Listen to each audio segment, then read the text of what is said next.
those who drove on through the darkness, sleeping, was he now placed on guard? Never. Never would he be fit for it, he who was incapable of any help, unwilling for any service, he, the mere word-maker. Hermann Broch, The Death of Virgil, translated by Jean Starr Untermeyer. I owe absolutely everything I am to poetry.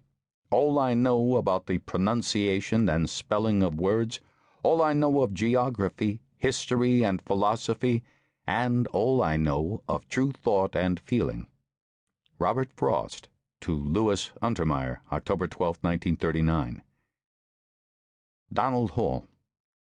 Can you say what you are going to do in the remaining cantos? Ezra Pound. It is difficult to write a paradiso when all the superficial indications are that you ought to write an apocalypse. The Paris Review, Summer-Fall, 1962. Chapter 1. Moscow, USSR, Thursday, September 6, 1962. The old man won't be placated. Franklin Reeve is speaking to Fred Adams outside the door. He hasn't bothered to close it, since the old man is deaf as a post. But the old man doesn't hear half bad when he turns his right ear forward. His deafness is part ruse. He's always been a slow thinker. And at 88 he creeps. He gets confused. The wanted word fails to come. The riposte wobbles on him. Or the thought warns, how many times has he said that? So he retreats, recoups. What was that? I didn't hear. A result is he overhears more now than at any time since he was a boy. When he listened to his parents' voices beyond the door about to be flung open, his ears made acute by fright. Fred stands before him, assessing how to handle the big baby. The big, spoiled baby.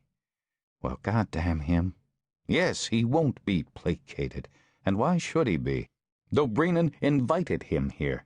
The Russian ambassador said that Frost should say directly to Khrushchev what he'd been saying to him, that it was an inconceivable joke that the world might be blown up over a matter as trivial as Berlin.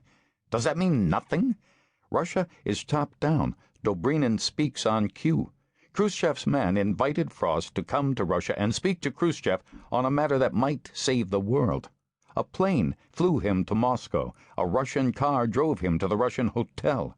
And during the ride in the car, Frost learned that Khrushchev was not in Moscow. He was vacationing at the Black Sea. That was a week ago. Frost had flown with Stuart Udall, Secretary of the Interior, who continued on to Siberia to look at hydroelectric projects.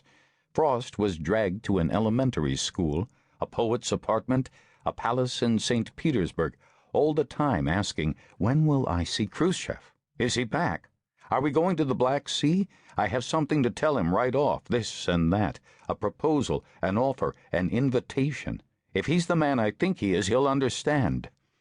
Did they lie to him? Were they lying all the time? Oh, the old man. Humor him. This morning, Frost learned that Stuart Udall had been back in Moscow. 1 day? 2 days? No one told him. Frost also learned that Stuart, this morning, flew to the Black Sea to see Khrushchev. Flew without him. Are they toying with him? He's an old man, half-deaf, with sore joints, recurrent pneumonia, hay fever, grip, chronic cystitis, maybe prostatitis, maybe cancer. Are they dragging him halfway around the globe just to toy with him? Robert, don't give me guff about literary triumphs. Frost cuts Freddie off. Frank tried that. I don't care about any of that. They can't understand my poems. This is all for their purposes. I'm a people's poet. The people, yes. Everyone mistakes him for Sandberg, who traipsed around Russia last year, strumming his guitar. Sorry, folks, no banjo with this bard. No, Robert, how can you think that? The audiences have been ecstatic. That crowd last night in the street, they cheered. Frost thought Stuart was a friend. He's known him for years. Stuart arranged his reading for Kennedy's inauguration, which Frost fouled.